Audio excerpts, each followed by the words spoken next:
Dear ones, I'd like to share with you a song written by Swami Kriyananda called Go On Alone.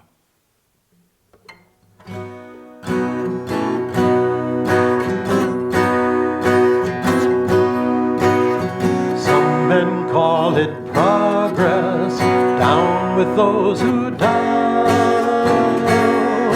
To join the causes others join and shout when others shout.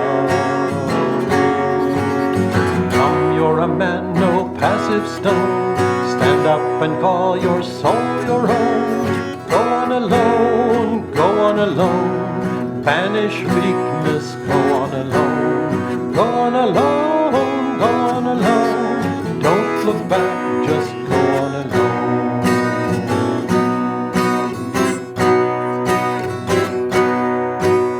Some men lack the daring ever to be free. They shun the heights and crowd the depths and court security. Come, you're a man, no passive stone.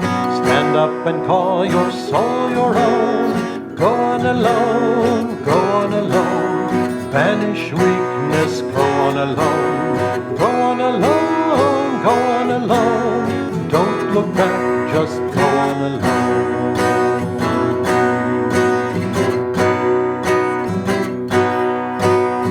Cowards see but pride in singularity. Oh, never mind if men are wrong, so long as they agree. Come, you're a man, no passive stone. Stand up and call your soul your own. Go on alone, go on alone. Banish weakness, go on alone. Go on alone, go on alone. Don't look back, just go on alone.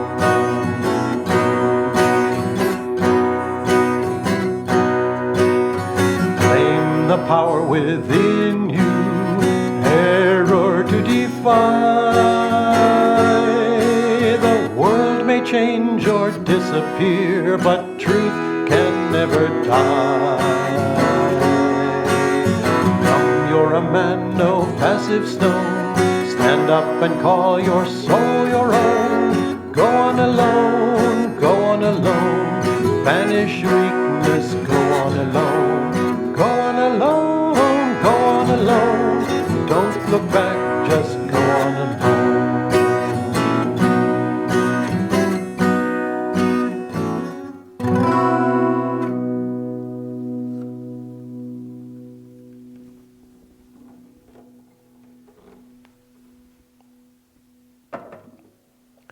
That song has a very powerful and I think a very relevant message for us in these times.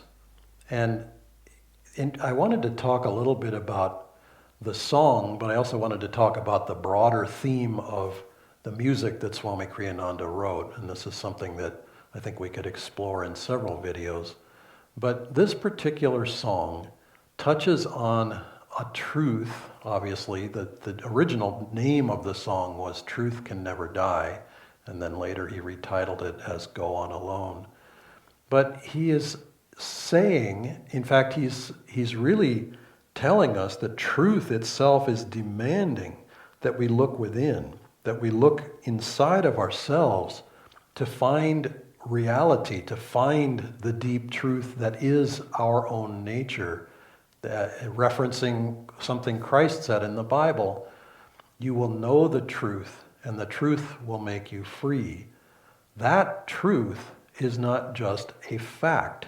That truth is something that created us. It is the foundational principle of our own being. It's not something that someone else can tell us. We have to find it ourselves. And the only way to find it ourselves is, in fact, to, on some level, go on alone. And it doesn't mean striking off for Alaska or Antarctica or Siberia or someplace and going on alone in that sense, but it means going on alone in the sense of not looking to society, not looking to outside influence to tell us that truth, to explain it to us. We have to mine it, we have to discover it, nurture it, cultivate it, one might say. And the message of the song, several messages in the song. Cowards see but pride in singularity. Oh, never mind if men are wrong, so long as they agree.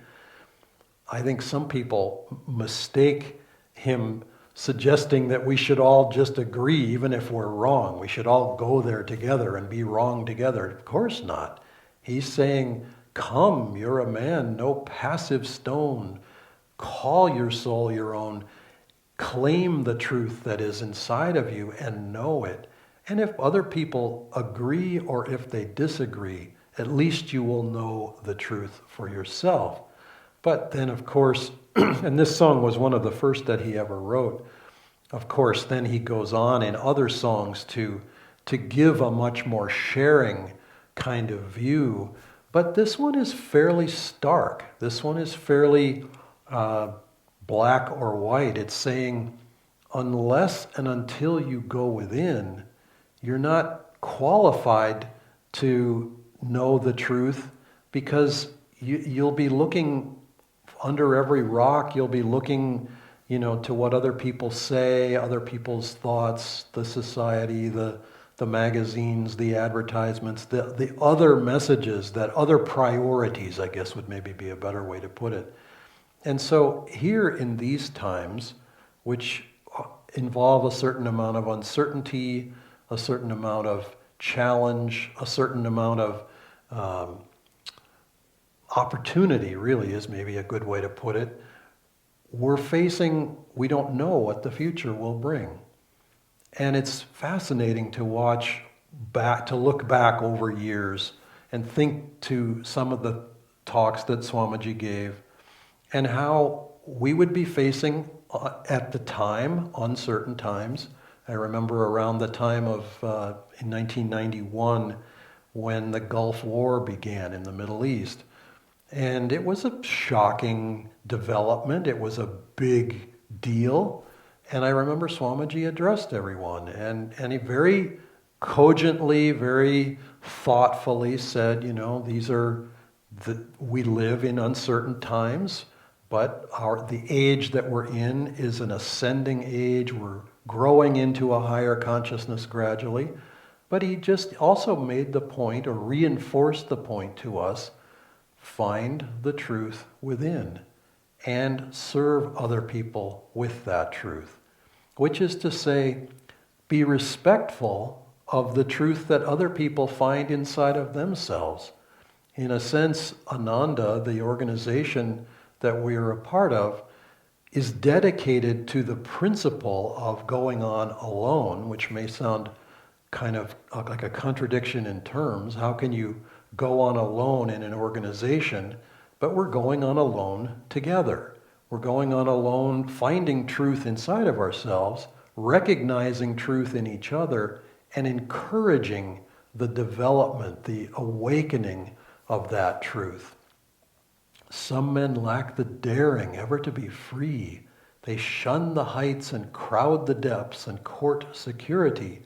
Now, obviously, we have to have a certain degree of security in ourselves in order to function in this world, in order to be happy and balanced in life. So he's not saying be insecure, but he's saying that once you have a certain degree of that security, then there's no use in trying to just create more and more and more of it.